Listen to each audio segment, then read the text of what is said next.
સુરતમાં આમ આદમી પાર્ટીના પ્રદેશ સંગઠન મંત્રી મનોજ સોરઠિયાએ જામનગરમાં થયેલી ઘટનાને લઈને પત્રકારો સાથે વાતચીતમાં ભાજપ અને કોંગ્રેસ પર ગંભીર આક્ષેપો મૂક્યા છે। આપના પ્રદેશ સંગઠન મંત્રી સોરઠિયાએ જામનગરમાં ગોપાલ ઇટાલિયા પર થયેલા જૂતાના હુમલાને ભાજપ અને કોંગ્રેસનું ષડયંત્ર જણાવ્યું। તેમના મતે આમ આદમી પાર્ટી લોકપ્રિય વધતા બંને પક્ષોના પેટમાં તેલ રેડાયું છે। તેમણે પોલીસ પર પણ સવાલ ઉઠાવ્યા અને જણાવ્યું કે હુમલાની તરત જ પોલીસ પણ પહોંચી ગઈ, પરંતુ પીડિત વિશે પૂછ્યું નહીં। તેમણે આ રીતે ધારાસભ્યની સુરક્ષાની ફરજમાં ક્ષતિ જણાવી। વધુમાં નર્મદા, ભરૂચ અને ગોંડલ સહિત અનેક જગ્યાએ પાર્ટી કાર્યકર્તાઓ પર થયેલા હુમલાઓનો ઉલ્લેખ કરીને આ પ્રવૃત્તિઓને ગુજરાતમાં પાર્ટીને રોકવાના સતત પ્રયાસ કરતા હોવાના આક્ષેપ કર્યા। સોરઠિયાએ દારૂબંધીના સમર્થનનો મુદ્દો પણ ઉઠાવ્યો અને ગોપાલ ઇટાલિયાએ ગુજરાતની પરિસ્થિતિ પર વિરોધ કરતા ગૃહમંત્રી પર જૂતું ફેંકવાની ભૂતકાળની ઘટનાનો સંદર્ભ આપ્યો। ગઈકાલે જામનગરની અંદર આમ આદમી પાર્ટીની એક સભા હતી, જેમાં જામનગરના ચાલુ કોર્પોરેટરો જે પદ ઉપર છે એવા કોંગ્રેસના 3 કોર્પોરેટરો આમ આદમી પાર્ટી સાથે જોડાયા। આ આખી વાતને લઈ અને કોંગ્રેસના એક કાર્યકર્તાએ ચાલુ સભામાં ગોપાલભાઈ ઇટાલિયા ઉપર એક હુમલો કર્યો છે।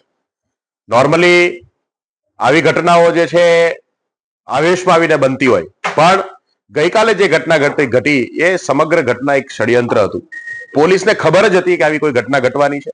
પોલીસના સાથે, પોલીસના પ્રોટેક્શનમાં જ આ વ્યક્તિએ સભાના સ્થળમાં ત્યાં સુધી પહોંચ્યો હતો। જેવી ઘટના ઘટી, જેવી એમણે જૂતું માર્યું એટલે તરત જ પોલીસે એ વ્યક્તિને કોર્ડન કરવાનું કામ કર્યું, એ વ્યક્તિને બચાવવાની કોશિશ કરી। પણ જે સંવૈધાનિક પદ ઉપર ચૂંટાયેલા ધારાસભ્ય છે, એમને ના તો એમણે પૂછવાની કોશિશ કરી, ના તો એમણે એમની સંભાળ લેવાની કોશિશ કરી, ના એમને સુરક્ષિત સ્થળ ઉપર લઈ જવાની કોશિશ કરી। આ વાતથી સાબિત થાય છે કે પોલીસે ષડયંત્રનો એક ભાગ હતું। ભાજપ અને કોંગ્રેસે બંને મળી અને આ ષડયંત્રને અંજામ આપ્યો છે। આપણે સૌ જાણીએ છીએ કે ગુજરાતમાં આમ આદમી પાર્ટી આજે લોકપ્રિય પાર્ટી બનીને ઉભરી છે। ગોપાલ ઇટાલિયા આજે ગુજરાતના લોકપ્રિય નેતા તરીકે ઉભર્યા છે।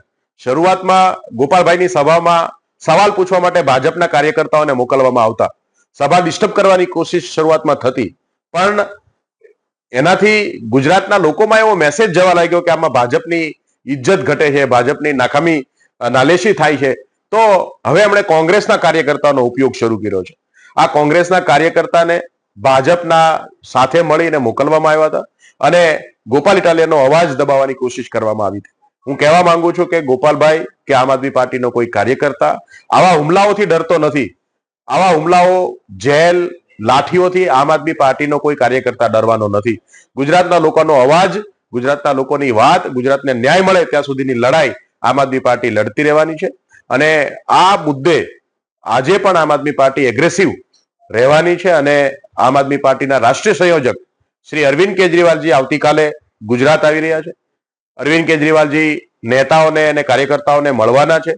સાથે સાથે ગુજરાતમાં જે રીતે આમ આદમી પાર્ટીએ ખેડૂતોનું આંદોલન ઊભું કર્યું છે, આંદોલનને આવાજ આપવાનું કામ કર્યું છે, ત્યારે હળદર ઘટનાની અંદર ખેડૂતોને જે ખોટા કેસોમાં ફસાવીને જેલમાં નાખવામાં આવ્યા હતા, એ ખેડૂતોને આજે જ્યારે છૂટા છે ત્યારે અરવિંદ કેજરીવાલજી મળશે, એમના પરિવારોને મળશે અને જે ખેડૂતે આત્મહત્યા કરી છે એ ખેડૂતના પરિવારને મળવા પણ માન્ય અરવિંદ કેજરીવાલજી જવાના છે। આમ આદમી પાર્ટી એગ્રેસિવલી ગુજરાતના લોકોને જાગૃત કરવાનું અને ગુજરાતના લોકો આ બંને પાર્ટીનો હિસાબ કરે એવી તમામ સંઘર્ષો આમ આદમી પાર્ટી કરશે।